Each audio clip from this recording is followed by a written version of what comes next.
Assalamualaikum warahmatullahi wabarakatuh. Sampurasun. Kemarin marah-marah Kang Deddy Mulyadi menghapus dana hibah untuk pesantren. Sekarang setelah tahu adanya kejanggalan dana hibah yang ugal-ugalan, apa katanya? Menarik katanya. Aduh, seperti pahlawan kesiangan ya. Kemarin kemana saja? Kenapa? Baru tahu ya. Aduh. Makanya dong, pantau dong ya. Oke, kita simak videonya bersama-sama. Silakan.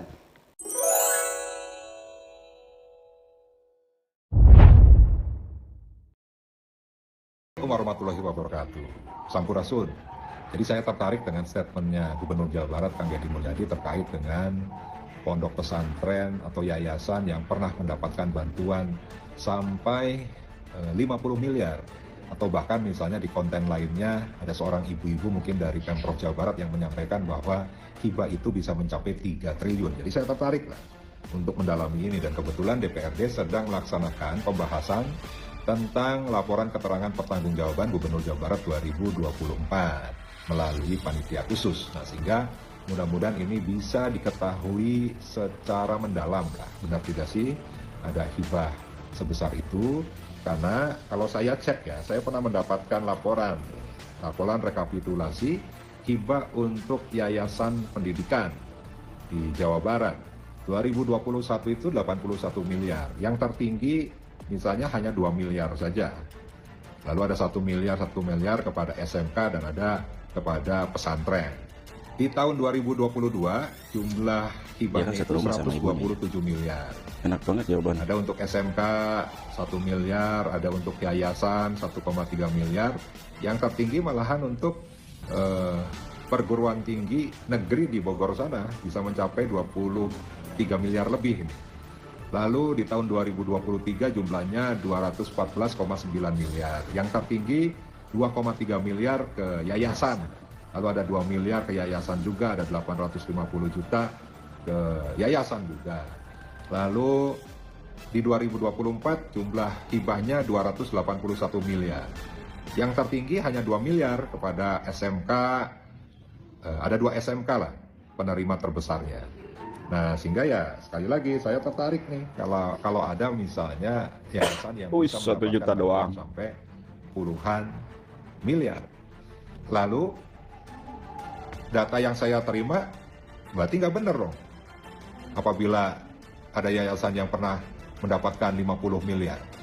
Nah, sehingga kepada Sekda Pak Herman, kepada Bu Nanin ya, bagian keuangan, dan juga mungkin nanti kita akan tanyakan juga ke Biro Kesra seperti apa sih laporannya, nggak usah ditutup-tutupi lah, biar rakyat juga tahu, ya DPRD juga tahu, ya, sehingga benar-benar informasinya bukan hanya sekedar dari Pak Mulyadi, perlu dicek kebenarannya melalui dokumen-dokumen yang resmi yang bisa disajikan oleh Sekda, oleh Biro Kesra, oleh bagian keuangan pemerintah Provinsi Jawa Barat. Hatur nuhun. Dari ratusan pondok pesantren, yayasan, sekolah yang dicoret hibahnya di APBD 2025, hanya satu yayasan yang sakti tidak dicoret, masih tetap hanya satu-satunya dari 153,58 miliar yang telah dihapuskan. Hanya satu yayasan yang masih bertahan, yaitu apa? Yayasan Matlaun Anwar Ciaruten Udik. Di manakah itu? Relasinya siapa? Siapa coba relasinya? Ya, coba dicari.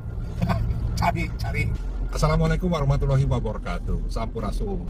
Sembari menunggu data resmi dari Pak Sekda Jawa Barat dan Kepala Dinas Pengolahan Aset dan Keuangan Daerah Provinsi Jawa Barat, ternyata rakyat Jawa Barat sangat responsif dan peduli terkait dengan viralnya hibah pondok pesantren dihapus di tahun 2025 ini. Yang informasi awalnya disampaikan oleh Pak Gubernur Jawa Barat, katanya ada pondok pesantren yayasan yang mendapatkan bantuan sampai 50 miliar. Lalu juga ada yayasannya bodong, lalu yang dapatnya itu-itu saja, lalu yang dapat punya relasi politik, jadi sangat viral. Nah, dari laporan masyarakat tersebut ternyata memang ada pondok pesantren, yayasan yang menerima bantuan dengan jumlah yang sangat besar. Tapi itu terjadi hanya di tahun 2023. Misalnya, Yayasan Ummul Qura 2,3 miliar. Yayasan Pesantren Cipansor 2 miliar. Lalu Pondok Pesantren Miftahul Huda 2 miliar setengah. Lalu Pondok Pesantren Al-Ruzan 2 miliar setengah. Lalu Stisa Asofa 1 miliar. Dan ini yang paling besar nih. Saya juga kaget ini. Sekolah Tinggi Agama Islam Al-Ruzan mencapai 30 miliar. 30 miliar. Besar sekali. Dan tentunya ini menyakiti rakyat Jawa Barat, termasuk pondok-pondok pesantren yang kecil yang tidak pernah menerima bantuan dari pemerintah Provinsi Jawa Barat.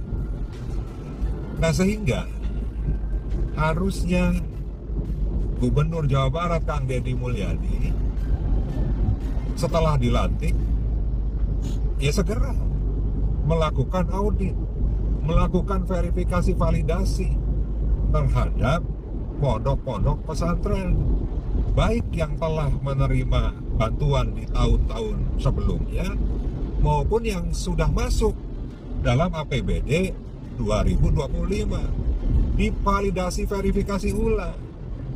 Sehingga apa? Sehingga akan tersajikan data mana pesantren yang benar-benar bodong, mana pesantren yang mendapatkan bantuan yang sangat besar, tapi misalnya pesantren itu sebenarnya mampu.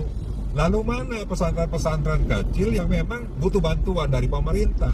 Tidak semuanya disamaratakan, tidak semuanya digeneralisir, tidak semuanya digebyah-kuyah, yang pada akhirnya hibah pondok pesantren dan yayasan itu dihapus dari APBD 2025. Nah, sehingga saya dan fraksi PD Perjuangan DPD Provinsi Jawa Barat tetap menginginkan hibah pondok pesantren dan yayasan pendidikan tidak dicoret, tidak dihapus pada APBD 2025. Jangan dihapus, Pak Gubernur. Jangan dihapus. Jangan. Hatur nuhun. Begini, nah pertanyaan kemudian ya, kita kan harus jelasin nih. Ya. Yang kemarin di anggaran murni, yang ribut orang, hari ini bukan ribut orang nggak ribut, orang senang dengan anggaran kita. Beberapa anggota dewan yang keberatan, ya kan, terhadap penundaan. belanja hibah untuk pesantren untuk dan pesantren dan masjid. Oke, pesantren dan masjid penundaan itu kemarin tuh berapa sih yang ditunda oleh kita? ya tadi untuk pesantren kurang lebih sekitar 135 Yang miliar. menyaksikan pesantren itu siapa? Masjid Ya kan? 9 miliar. Pesantren 135 miliar, masjid 9 miliar. Ya. Nah, oke. Bingung ya kalau belum kita merinci pada orang, ngomong tuh ya. kita Atau merinci tidak pada kabupaten. lihat berita gitu atau tidak ya Sebutin. channelnya pada Rencana yang padahal semuanya alokasi sudah untuk bantuan transparan ya. masjid, Gitu, Mas. pesantren dan masjid kemarin yang ditunda dulu oleh gubernur itu, Ya. Nah, itu ini untuk dijawab. kabupaten mana saja? Sebutin. Kabupaten Bandung, Waduh, itu 10 pesantren, itu kurang lebih sekitar 3,3 miliar. 10 pesantren 3,3 miliar. Nanti rincian nama pesantrennya juga ada. Ada. Publik boleh tahu dan kita akan perlihatkan. Siap. Tinggal nanti di ini. Di Di kita kirimin aja sampai aja ke publik, orang anggarannya terbuka kok. Anggaran gubernur aja kita liatin.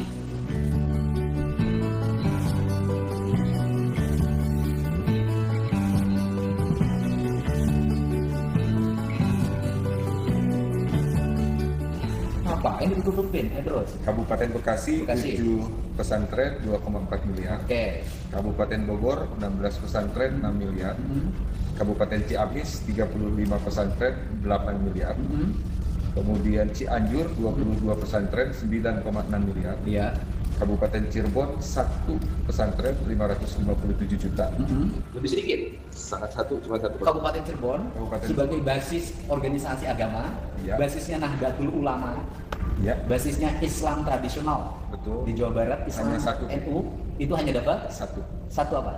satu pesantren Dengan atau nilai? madrasah Nah, kan. 557 juta. 557 juta. Nah terus Dan berbalik terbalik dengan Kabupaten Garut Kabupaten Garut yang langganan 140 pesantren, Pesantren dengan atau nilai? yayasan dengan nilai 78 miliar. Oke, Kabupaten Garut 78 miliar. Iya. Biasanya dapat dana hibah Kabupaten Garut per tahun berapa untuk kegiatan-kegiatan keagamaan, organisasi keagamaan, pesantren madrasah? Dalam 3 tahun terakhir informasinya hampir sama, kurang Tahun kemarin dapat berapa ratus miliar? Wis, 300 miliar. 60 juga ya. Enggak lebih. Dengan yayasan segala macam Oh, iya. lebih. Jadi Kabupaten Garut itu mengalahkan jauh di atas Cirebon. Cirebon cuma 1, Garut 140. Kalau menunya seperti ini, saya sebagai gubernur kok tidak memperlihatkan rasa keadilan? Itu yang konsep tata kelola yang baru, Pak. Iya, saya sebagai gubernur miris juga. Saya menandatangani sebuah bantuan di mana ada satu kabupaten yang dapatnya kecil banget, padahal dia pesantren, basic tradisional NU, tapi ada satu kabupaten melambung tinggi. Saya nggak bisa. Terus apa lagi? Yang terjadi di Cirebon juga terjadi di Karawang. Kerawang berapa? Karawang cuma 1 juga, Pak Bu. Berapa? Dan itu malah di bawah 300 juta. Oh, Kerawang dapatnya berapa? Satu pesantren itu 300 juta. 300 juta terus. Majalengka 13 pesantren 1,3 miliar. Pangandaran 3 pesantren 1,7 miliar. Purwakarta 2 pesantren 500 juta. Pangandaran kecil daerahnya tapi dapatnya lumayan. 3 Terus 3 pesantren 1,7 miliar. Purwakarta 2 pesantren 500 juta. Kabupaten Subang 8 pesantren 2,3 miliar. Sukabumi 21 pesantren. pesantren, Berapa? totalnya 9,2 miliar. Kabupaten Sumedang 1 juga, Pak, 100 juta. 100 juta. Terus Kabupaten Tasikmalaya 12 pesantren 5 miliar. Kota Bandung 1 pesantren 150 juta. Kota Bandung. Kota Bandung Yang kota besar ini. Kota besar. Hanya dapat satu pesantren. 150 juta. 150 juta. Oke. Kota Banjar 1 pesantren juga, Pak Bu, 100 juta. Cimahi pun Nih, bentar juga ya kata 1 beliau pesantren ya, 100 juta. kita setuju nggak ya? Depok Kalau saya 1 setuju ya. pesantren Seharusnya 250 dana juta. gimana? Kota Sukabumi 10 pesantren 4,4 miliar. Wah, itu kota kecil dapatnya 10, 4,4 miliar. 4,4. Kota Bandung yang besar Satu dapatnya pesantren. 150 Dulu juta. ya, bukannya pusat tapi di situ top ya. Kita ini pemerintah provinsi ini kan sumber anggarannya itu kan Banyak diambil bukan dari menyampaikan Garut saja. di Garut nyampe 500 miliar. APBD-nya Besar Kan ya. Bodebek dan dari pendapatan di seluruh provinsi Jawa Barat. Distribusi ke bawahnya harus ada pertimbangan rasa keadilan, prioritas pembangunan. Kalau bicara Kabupaten Garut, yang dikeluhin oleh warga Garut dari jalan. Yang diributin itu jalan di Garut. Tapi alokasi ke Garut terus-terusan, tapi di Garut jalannya hancur. Nah, bisa nggak ke depan? Menunya nggak menu politik, menunya adalah pendekatan. Misalnya begini, kan pesantren datanya di Kemenak. Madrasah diniyah kan ada datanya di Kemenak, walaupun itu kewajibannya kabupaten kota ya. dan Kemenak. Madrasah Sanawiyah ada data di Kemenak. Hari ini kan saya lagi membangun Sanawiyah karena roboh di Garut. Ya. Kan yang lucu tuh, ke Garut bantuannya puluhan miliar, tapi ada Sanawiyah roboh, akhirnya harus gubernur bantu langsung. Dan lagi dibangun tahap pertama udah selesai. Nah, masjid kan ada data di Kemenak. Bisa nggak sih ke depan kita ini membantu itu berdasarkan pesantren mana sih yang kecil? Pesantren yang juga DPR itu kan kewenangan gubernur Gitu, Pak. Itu bisa dikelola seperti halnya bantuan yang ke madrasah. Artinya kalau kita membangun perimbangan anggaran nih, anggaran jalan itu sekian persen, anggaran pendidikan formal SMA yang ditanggung jawab gubernur sekian persen, anggaran infrastruktur air bersih sekian persen, anggaran infrastruktur pelayanan kesehatan sekian persen, anggaran infrastruktur sarana keagamaan sekian persen. Menunya dari data yang ditampilkan yang ada itu lebih bergantung. Proporsinya. Kita mau objektif. Saya bapak nanya ke bapak saya sebagai kepala bapak dan jujur sama saya. Ya. Saya pernah ngusulin nggak yang bersifat pribadi? Sampai dengan hari ini tidak. Walaupun digosipin.